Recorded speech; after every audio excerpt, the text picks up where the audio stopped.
Hello friends, आज का topic है सैटेलाइट लॉन्च प्रोग्राम। तो इससे पहले जो हम लोगों ने टॉपिक पढ़ा है वो पढ़ा था हम लोगों ने सबसे पहला टॉपिक पढ़ा था ऑर्बिट्स के बारे में, और दूसरा टॉपिक हम लोगों ने पढ़ा था रॉकेट फ्यूल्स के बारे में। ठीक है, अब ये ऑर्बिट में जैसे आप लोगों को पता ही होगा, अभी एक तो है अपना हाई अर्थ ऑर्बिट, एक हो गया मीडियम अर्थ ऑर्बिट, एक है आपका लो अर्थ ऑर्बिट।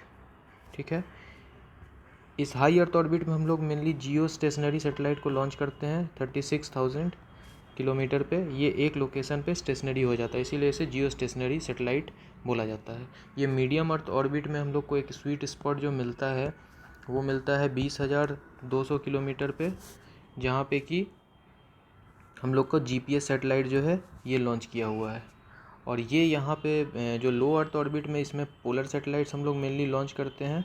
पोलर सैटेलाइट अर्थ का एक रिवोल्यूशन लेता है 99 मिनट्स में, तो इसलिए इसको सन सिंक्रोनस बोलते हैं, क्योंकि इक्वेटर से जब भी ये सैटेलाइट क्रॉस करता है तो उस जगह का लोकल टाइम सेम रहता है, इसीलिए सन सिंक्रोनस बोलते हैं। ठीक है, ये तीन चीज़ था इसमें ऑर्बिट्स में। ठीक है, अब रॉकेट फ्यूल्स में हम लोगों ने जो पढ़ा था, रॉकेट फ्यूल्स में हम लोगों ने पढ़ा था, एक मिनट,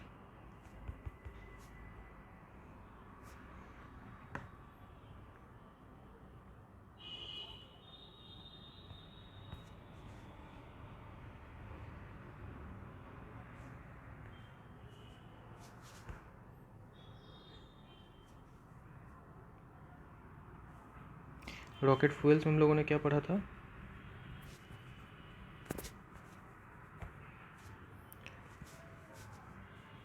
एक होता है सॉलिड, एक होता है लिक्विड, और एक होता है क्रायोजेनिक।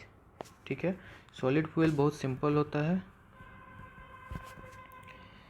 लिक्विड और ये कॉम्प्लेक्स होता है, लेकिन इसका स्पेसिफिक इम्पल्स इसका भी ज़्यादा होता है, और सॉलिड का भी स्पेसिफिक इम्पल्स काफ़ी ज़्यादा होता है। लेकिन सॉलिड के साथ ये प्रॉब्लम है कि ये एक बार अगर ऑन हो गया तो ये ऑफ़ नहीं होगा, पूरा एग्जॉस्ट होने के बाद ही ये ऑफ़ होगा। इसको लेकिन माइन्यूटली इसको ऑपरेट किया जा सकता है मैन्यूवरिंग के लिए। इसको थ्रॉटल का किया जा सकता है, इसको रिस्टार्ट किया जा सकता है स्टॉप करने के बाद। लेकिन लिक्विड फ्यूल्स में जो हाइपरगोलिक वाला जो होता है लिक्विड फ्यूल, वो काफ़ी टॉक्सिक होता है। जो हम लोग अभी GSLVs में हम लोग यूज़ कर रहे हैं ये काफ़ी टॉक्सिक है। इसमें हम लोग हाइड्रोजन ही मेनली यूज़ करते हैं एज अ फ्यूल, और ऑक्सीडाइज़र के रूप में नाइट्रोजन टेट्राऑक्साइड। ठीक है, तो ये था यहाँ तक। अब हम लोग स्टार्ट करते हैं आज का topic, rocket launch programs, satellite launch programs. तो सैटेलाइट को लॉन्च किस चीज़ से किया जाता है, सैटेलाइट को लॉन्च किया जाता है हम लोगों रॉकेट्स के थ्रू। तो हम लोग मेनली इसमें रॉकेट्स के बारे में ही पढ़ेंगे। ओके,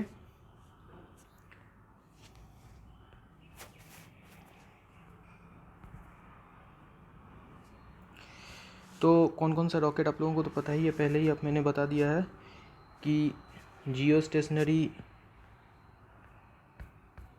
ये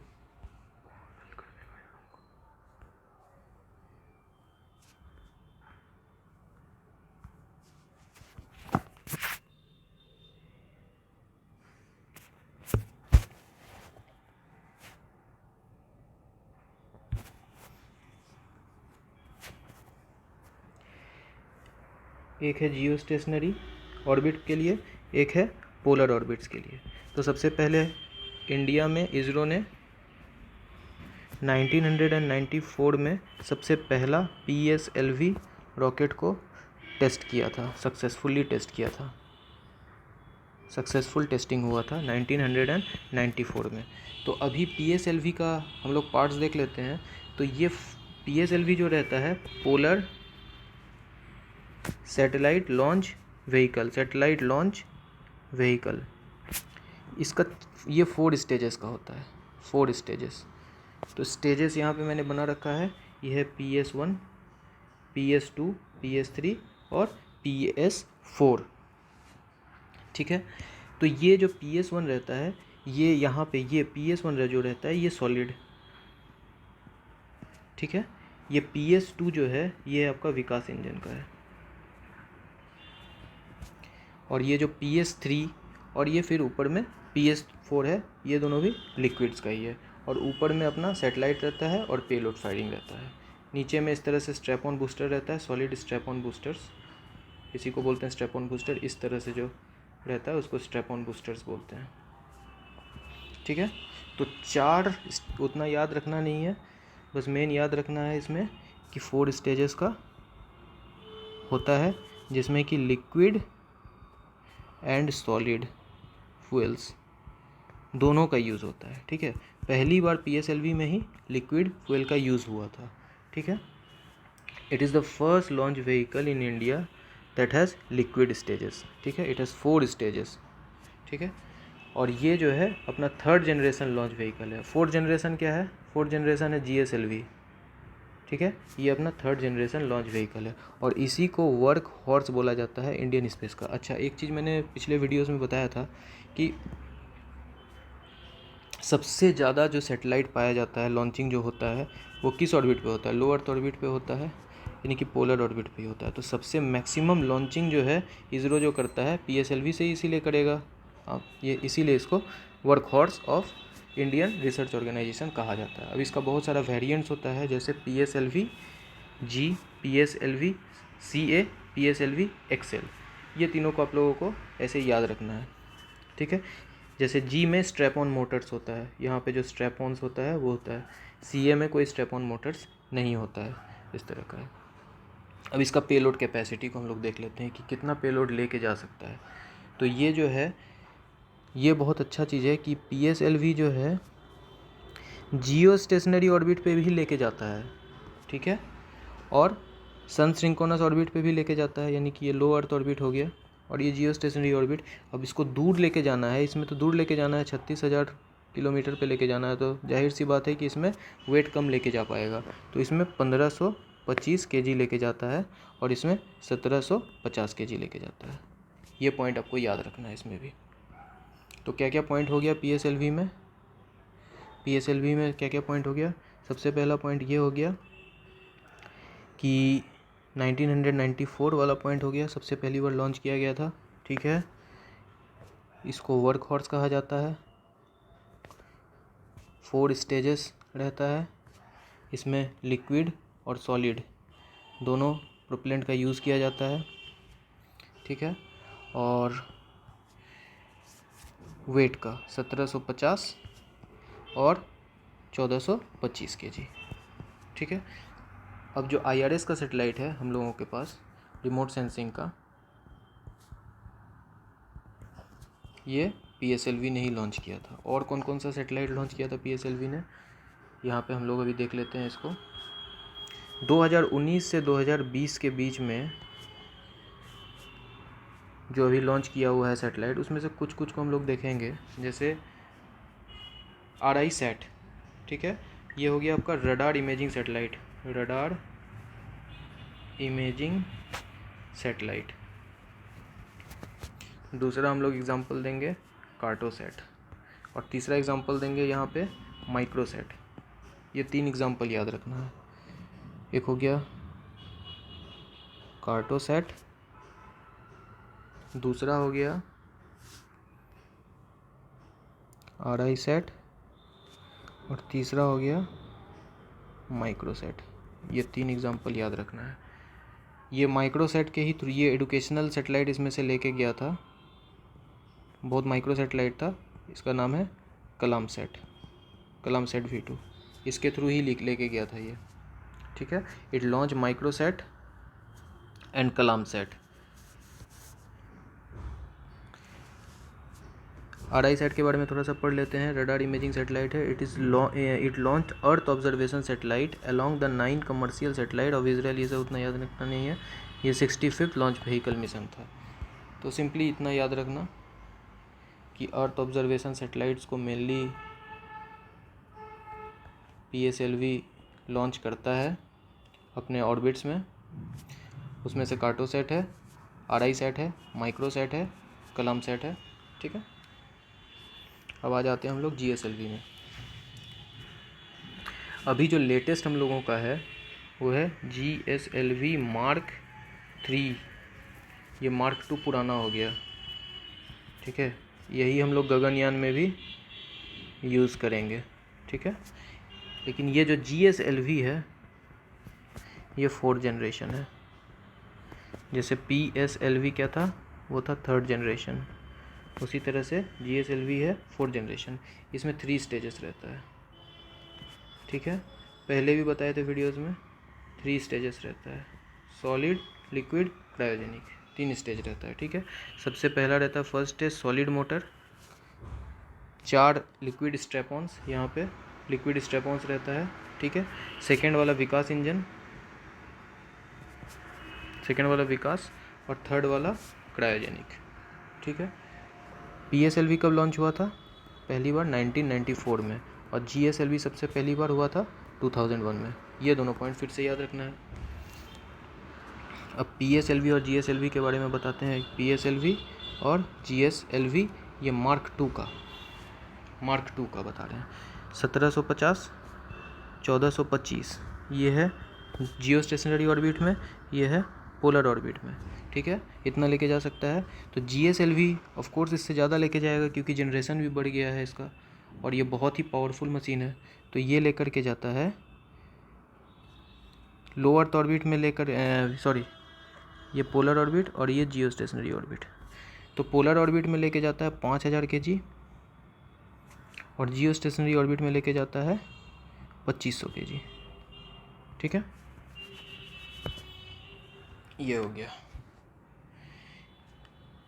यहाँ पे कुछ फ्रीक्वेंटली आस्क्ड क्वेश्चन देख लेते हैं हम लोग। What is meant by satellite launch vehicle? ठीक है, तो सैटेलाइट लॉन्च व्हीकल किसको कहते हैं? तो satellite launch vehicles are used to place satellite in their specific orbits. मतलब सैटेलाइट लॉन्च व्हीकल्स को सिंपली रॉकेट की तरफ में समझना है हम लोगों को कि ये ले जाके अपने ऑर्बिट में इसको प्लेस कर देता है, और उसके बाद फिर सैटेलाइट रिवॉल्व करना स्टार्ट कर देता है। ठीक है,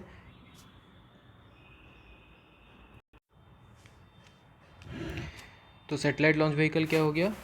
satellite launch vehicles are use to place the satellite in their specific orbits. ठीक है, और जैसे जैसे सैटेलाइट इसका स्टेजेस धीरे धीरे डिटैचमेंट होते रहेगा और उसका वेट कम होते रहेगा सैटेलाइट का, लॉन्च व्हीकल का। ठीक है, तो अभी तक हम लोगों ने क्या क्या पढ़ लिया? जीएसएलवी पढ़ लिया और पीएसएलवी भी पढ़ लिया। अच्छा, इंडिया का सबसे पहला जो है first experimental satellite launch vehicle कौन था? ये था satellite launch vehicle 3, SLV-3। It was the India's first experimental launch vehicle, जिसमें कि चारों स्टेज जो है सॉलिड था, चारों स्टेज सॉलिड ही था, सॉलिड सॉलिड सॉलिड सॉलिड। ठीक है, ये जो है लो अर्थ ऑर्बिट में 40 kg का पेलोड लेकर के गया था। ठीक है, और अभी पेलोड देखिए कितना गुना इसका बढ़ गया है, लगभग 10 गुना बढ़ गया है जीएसएलवी के केस में, उससे भी ज़्यादा। ठीक है, अभी जीएसएलवी का हम लोग जीएसएलवी मार्क 3 के बारे में देख लेते हैं। तो जीएसएलवी मार्क 3 के बारे में यहाँ से देख लेते हैं। जैसे पहले ही बताया, सबसे पहला तो 4th जनरेशन है और 3 स्टेज है। ठीक है, और वो क्या था? पीएसएलवी क्या था? 4 स्टेज 3rd जनरेशन। ठीक है, ये क्या करेगा? हेवी सैटेलाइट्स को लॉन्च करने के लिए यूज़ किया जाता है। ठीक है, इसका ऑब्जेक्टिव्स देख लेते हैं डेवलपमेंट के लिए। It has higher thrust than PSLV, the most successful launch vehicle of ISRO. ठीक है, पीएसएलवी जो है मोस्ट सक्सेसफुल लॉन्च व्हीकल है अभी तक का इसरो का, लेकिन मार्क 3 जो जीएसएलवी मार्क 3 है, that has a higher thrust than even PSLV. ठीक है, तो इसका क्या क्या मेन ऑब्जेक्टिव है? एक तो हो गया कि हेवी सैटेलाइट को लॉन्च कर सकता है, सिंपल सी बात है। ठीक है, और इंटर प्लानिटरी एक्सप्लोरेशन, मतलब दूर जाना है प्लैनेट में, लैग्रेंज पॉइंट्स पे जाना है। ठीक है, सोलर मिशंस पे जाना है, तो इंटर प्लानिटरी एक्सप्लोरेशन में मंगल पे जाना है, मून पे जाना है। ठीक है, ये सब के लिए इंटर प्लानिटरी एक्सप्लोरेशंस के लिए जीएसएलवी मार्क 3 को हम लोगों ने डेवलप किया है। और ये भी है गगनयान के लिए, बोले ही थे, बार बार मैं बता रहा हूँ कि गगनयान में हम लोगों का मार्क 3 ही यूज़ हो रहा है। ठीक है, तो 3 चीज़ इसमें क्या क्या हो गया? सबसे पहले तो हेवी सेटेलाइट, दूसरा हो गया इंटरप्लैनेटरी एक्सप्लोरेशन, तीसरा हो गया कैरी ह्यूमन टू स्पेस। ठीक है, अभी तक देखा जाए तो 4 सक्सेसफुल लॉन्च हो चुका है GSLV Mark 3 में। सबसे पहला है care crew module atmospheric re entry mission. Crew module ये सब एक्चुअली गगनयान के लिए किया जा रहा था, क्योंकि गगनयान में अगर आप ह्यूमन को भेजते हो स्पेस में तो उसको वापस भी तो अर्थ पे लाना है, उसको तो ऊपर में छोड़ नहीं सकते हो सैटेलाइट की तरह कि वो घूमते रहेगा। तो उसको री एंट्री भी करवाना है, उस व्हीकल को लॉन्च होगा फिर री एंटर करेगा। तो इसीलिए ये सब एक्सपेरिमेंट्स किया जा रहा है गगनयान के लिए, crew module atmospheric re entry mission. ठीक है, फिर GSAT 19, GSAT 29 और चंद्रयान 2। चंद्रयान 2 अल्टीमेटली तो जो रोवर है वो लैंड नहीं कर पाया उस पर, लेकिन मतलब सक्सेसफुली लॉन्च इसको कर दिया गया था GSLV Mark 3 के द्वारा।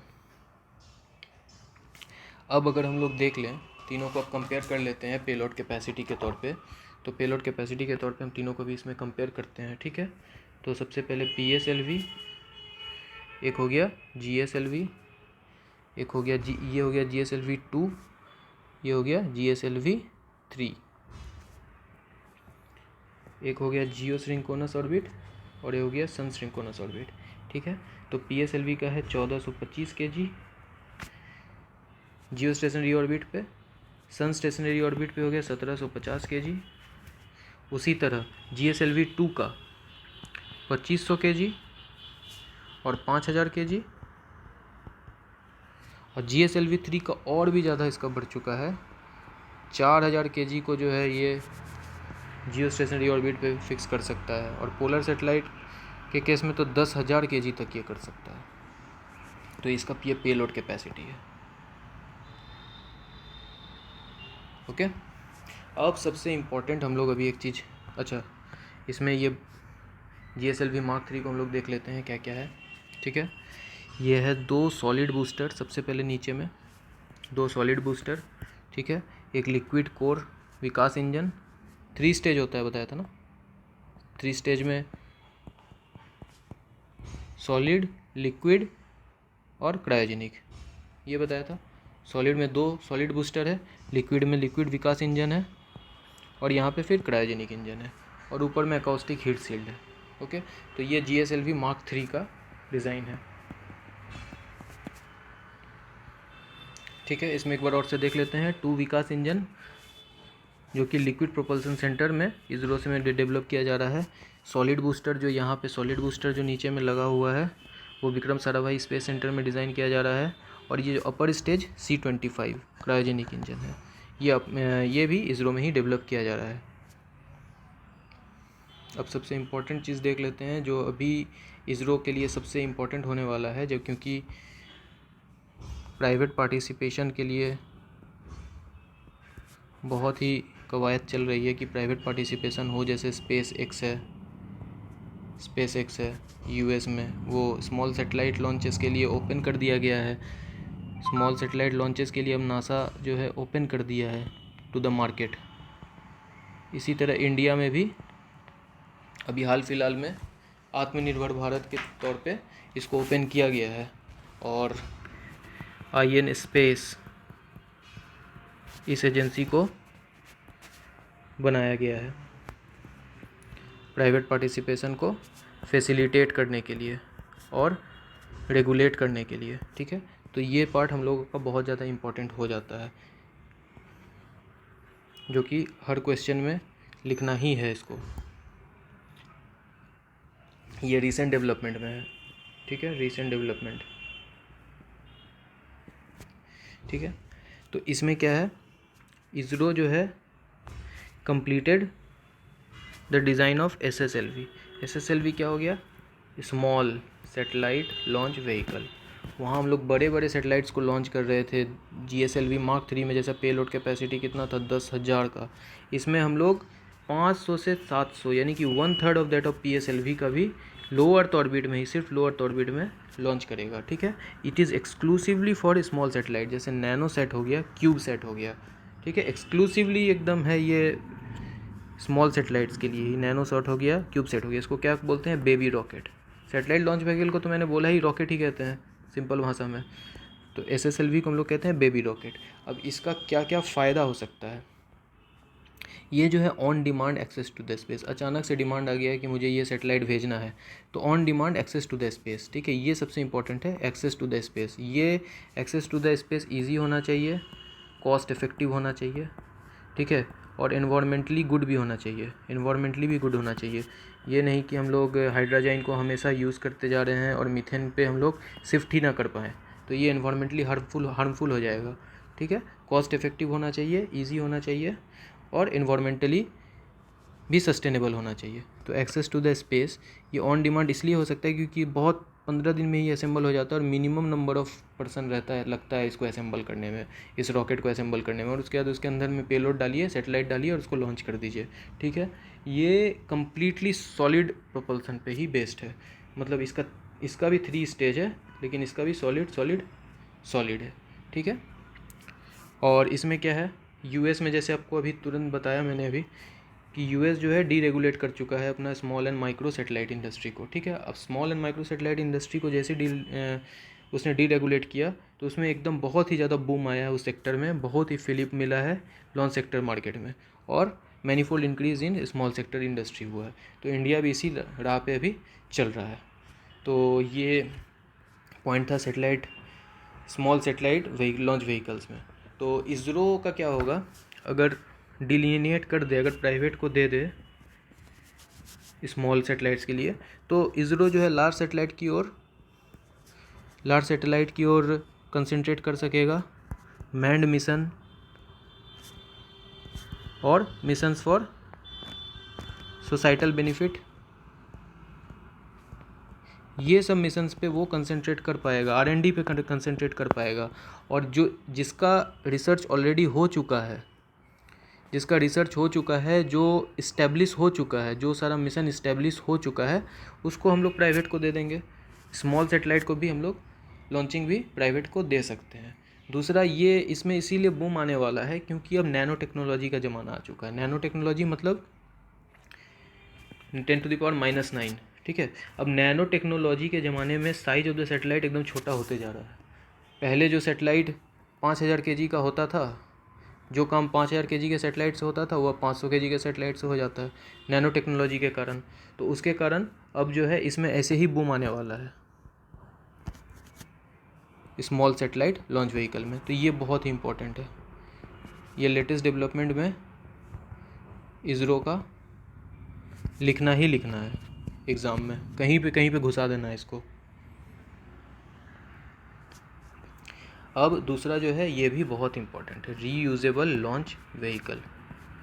रीयूजेबल लॉन्च व्हीकल इसीलिए इम्पॉर्टेंट है, रीयूजेबल का क्या मतलब हुआ, जैसे पहले हम लोग देखते हैं PSLV देख लेते हैं, GSLV देख लेते हैं। ये जो रॉकेट है ये ऑर्बिट में जाके लॉन्च हुआ, ये यहीं पे बर्बाद हो गया, यहीं पे ये डेब्रिस बन गया, ठीक है। सैटेलाइट को अपना लॉन्च कर दिया और ये डेब्रिस बन गया, ठीक है। ये वापस नहीं आ पाता है, ठीक है। अब अगर मान लो इसका क्या यूज़ हो सकता है, यहाँ से सोचो। सबसे पहला तो एक स्पेस डेब्रिस का प्रॉब्लम क्रिएट कर दिया है ये, ठीक है, जो कि इन्वायरमेंटली अनसस्टेनेबल है। दूसरा ये हो गया कि इसका रीयूज़ नहीं हो पाया, उसके कारण ओवरऑल कॉस्ट इफ़ेक्टिव नहीं हुआ ये। तीसरा क्या हो सकता है, अगर मैन्ड मिशन है उसके लिए तो ये अलाउड मतलब हो ही नहीं सकता है कि GSLV पे जाके आप आदमी को छोड़ दो या PSLV में जाके आप आदमी को छोड़ दो, उसको वापस भी तो लाना है, ठीक है।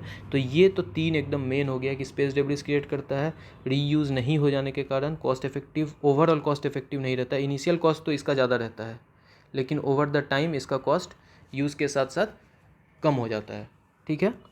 और मैन्ड मिशन में तो हम लोगों को ये ज़रूरी ही है।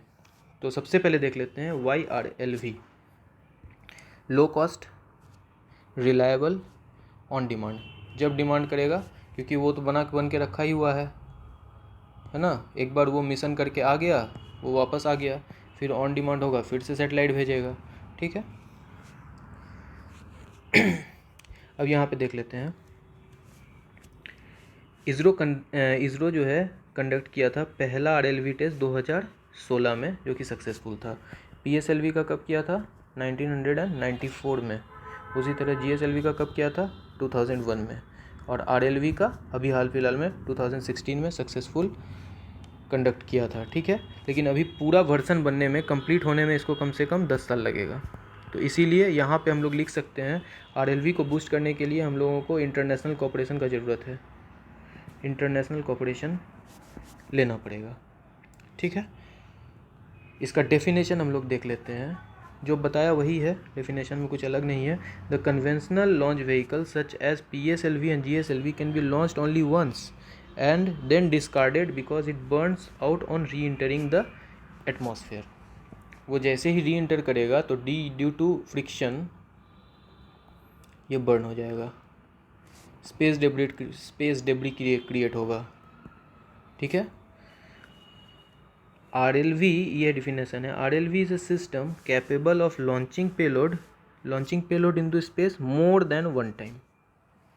मतलब एक बार लॉन्च करेगा, उसके बाद वो री एंटर करेगा, सक्सेसफुल री एंटर करेगा, उसके बाद फिर से दूसरे पेलोड्स को लॉन्च कर सकता है, तो मोर देन वन टाइम। ठीक है, RLV can launch spacecraft into space, reenter the earth atmosphere withstanding extremely high pressure and heat condition and land into the target spot. Same चीज़ मैंने बता दिया। ठीक है, ये क्लियर है। एडवांटेजेस में तो पहले ही क्लियर कर दिया था मैंने। एक तो डेब्रिस का प्रॉब्लम है, इन्वायरमेंट, कॉस्ट, मैन मिशंस, यही सब इसमें लिखा होगा। ठीक है, इसमें क्या है? Eliminate the cost of create new launch vehicle every time. तो इसके कारण क्या हो जाएगा? ऑन डिमांड लॉन्च हो सकता है। ठीक है, तो कॉस्ट इफेक्टिवनेस आ गया, रिड्यूस्ड ऑपरेशनल कॉस्ट आ गया। तो इसके कारण क्या होगा? फॉरेन बिजनेस को हम लोग अट्रैक्ट करेंगे। जैसे SpaceX अभी RLV को टेस्ट किया है सक्सेसफुली। ठीक है, फॉरेन बिजनेस हम लोग अट्रैक्ट करेंगे अगर RLV का हम लोगों ने बढ़िया से एक्सपेरिमेंट और R&D सही से कर लिया तो। ठीक है, रीयूज्ड अगेन एंड अगेन तो decreases the growing space debris. ठीक है, स्पेस डेब्रिस के बारे में हो गया। क्रेडेंशियल फर्दर और मैंड मिशन के लिए भी इसमें लिख देना है, इन्वायरमेंट के लिए लिख देना है, यहीं सब घुमा फिरा के लिखना है इसमें। ठीक है, तो RLV बना लेने के बाद India will join the select groups. कौन कौन किया हुआ है अभी तक RLV? USA, रसिया और चाइना का सेंजो अभी सबसे इम्पोर्टेंट सेटेलाइट है जो कि RLV है, सेंजो सेटेलाइट। रसिया का भी सोयूज, इसका डिस्कवरी, चैलेंजर, 2-3 नाम याद रखना है बस। USA का हो गया तुम्हारा डिस्कवरी, चैलेंजर, ये सब बस एग्ज़ाम में ऐसे करके कोना में ये बना के लिख देना है। रसिया का सोयूज और चाइना का सेंजो। ठीक है, India can use the RLV to launch satellite of smaller neighbour with cheap cost. ठीक है, जैसे बांग्लादेश हो गया, चाइना हो गया, अब इसमें चाइना बोलते हैं, श्रीलंका हो गया। अब जियो पॉलिटिक्स के साथ भी इसको रिलेट कर सकते हो कि चाइना अभी श्रीलंका के सैटेलाइट्स को लॉन्च कर रहा है। ठीक है, तो इंडिया अगर RLV को अच्छे से इसका R&D या रिसर्च एंड डेवलपमेंट करके सक्सेसफुल एक्सपेरिमेंट्स और बहुत सारा कर ले तो फिर श्रीलंका, बांग्लादेश इस जगह के सैटेलाइट्स को लॉन्च कर सकता है, जो कि जियो पॉलिटिकली बहुत ही अच्छा मूव होगा। ठीक है, यहाँ पे शायद वही दिया हुआ है, to get a geostrategic advantage with RLV। ठीक है, ये कम्प्लीटली इंडिजिनस एफर्ट अगर होगा, अगर जल्दी करना है तब तो हम लोग को इंटरनेशनल कोऑपरेशन लेना पड़ेगा, लेकिन इंटरनेशनल कोऑपरेशन को भी मेक इन इंडिया के साथ ही जोड़ना पड़ेगा। उनको बोलना पड़ेगा कि आप फैक्ट्री आकर के इंडिया में ही लगाएं। गगनयान के केस में भी ऐसा ही कुछ हो रहा है। ठीक है, बाद में पढ़ेंगे। फ्रांस को बोला गया है कि इंडिया में ही आके मेक करे सारा इक्विपमेंट्स वगैरह। ठीक है, और वेरियस टेक्नोलॉजी जैसे हाइपरसोनिक फ्लाइटिंग, ऑटोनोमस लैंडिंग, ये सब तो ऑटोनोमस लैंडिंग होना चाहिए, पावर क्रूज फ्लाइट, हाइपरसोनिक और एयर ब्रीदिंग प्रोपल्सन जैसे स्क्रैम जेट, ये सब का भी R&D साथ ही साथ करना है। ठीक है, अब डिसएडवांटेजेस क्या है कि इनिशियल कॉस्ट बहुत ज़्यादा होता है, क्योंकि ज़्यादा फ्यूल भी लगेगा, क्योंकि उसको getting back to the earth भी तो होना है, सिर्फ जा करके तो छोड़ तो नहीं देना है, उसको आना भी है, तो फ्यूल कॉस्ट बढ़ जाएगा, इनिशियल कॉस्ट भी बढ़ जाएगा, उसका बनाने के लिए ज़्यादा टेक्नोलॉजी लगेगा। फ्यूल को हम लोग रीयूज़ नहीं कर सकते इसका, ये फ्यूल का पूरी तरह से लॉस हो जाएगा और बार बार आने से पॉल्यूशन ऑफ एटमॉस्फेयर भी होगा, क्योंकि CO2 उसमें क्या हो रहा था, स्पेस डिब्रीज हो जा रहा था। इसमें क्या होगा, पॉल्यूशन ऑफ द एटमॉस्फेयर होगा। और जैसे हम लोग वो वाला फ्यूल अगर यूज़ करें, हाइड्रोजन टाइप का फ्यूल अगर यूज़ करें, तो उसमें क्या होगा, वो तो टॉक्सिक और रिएक्टिव भी है, तो वो एटमॉस्फेयर और स्ट्रेटोस्फेयर मेसोस्फेयर लेयर को बहुत ही ज़्यादा इफेक्ट करेगा इन्वायरमेंटली। ठीक है, अभी देखो इम्पॉर्टेंट RLV प्रोजेक्ट्स क्या है। अभी तक कोई भी कम्प्लीटली रीयूजेबल लॉन्च सिस्टम नहीं डेवलप किया गया है, कोई भी कम्प्लीटली रीयूजेबल लॉन्च सिस्टम नहीं, जो भी है सेमी है, पार्शियली रीयूजेबल है। अभी 2015 में स्पेसएक्स जो है सक्सीड किया था, फाल्कन 9 रॉकेट को पार्शियली रीयूजेबल बनाया था। और 2016 में तो देखा ही, इसरो जो है RLV TD technology demonstrator which was successful. ISRO will soon carry out another major test for its reusable launch vehicle in 2019। अभी देखना पड़ेगा कि ये भी हुआ है या नहीं है। तो 2016 में RLV TD को सक्सेसफुली ये फायर किया था, 2015 में स्पेसएक्स जो है फाल्कन 9 रॉकेट को पार्सली रियूजेबल किया हुआ था। ठीक है, अब ये अलग है इसरो से, फिर ये अलग है, DRDO वाला भी कर रहा है अपना साइड बाई साइड काम। ये क्या किया है, अवतार RLV, इसको भी लिख देना है एग्ज़ाम में। इसका फुल फॉर्म अगर देखा जाए तो ये है aerobic vehicle for transatmospheric hypersonic aerospace transportation. उतना याद नहीं रखना, अवतार RLV बस याद रखना है, अवतार RLV याद रखना है। It is a study concept for unmanned, ये अनमैन्ड सिंगल स्टेज है ये RLV का। ठीक है, रीयूजेबल सी प्लेन, ये सी प्लेन है, capable of horizontal take off and landing. ये मिलिट्री एंड कमर्शियल सैटेलाइट में यूज़ होगा। इसमें क्या क्या हम लोग पढ़े, बस इसको एक बार ये कर लेते हैं, जिस्ट बना लेते हैं। DRDO में भी डेवलप कर रहा है, क्या डेवलप कर रहा है, अवतार RLV। ये अवतार RLV क्या है, एक तो अनमैन्ड रहेगा, ठीक है। इसका दूसरा है कि ये सिंगल स्टेज है, ये रीयूजेबल सी प्लेन, और ये है लो कॉस्ट मिलिट्री सैटेलाइट और या फिर कम्युनिकेशन सैटेलाइट को लॉन्च कर सकता है। ये सेपरेट प्रोजेक्ट है, DRDO का अलग है, और इसरो का क्या था अपना, RLV TD टेक्नोलॉजी डेमोन्स्ट्रेटर 2016 में लॉन्च किया था। ठीक है, और अभी और सारा मेजर प्रोजेक्ट्स लॉन्च कर रहा है रीयूजेबल लॉन्च व्हीकल को एकदम परफेक्शन तक पहुंचाने के लिए। ठीक है, thank you, that's all for today.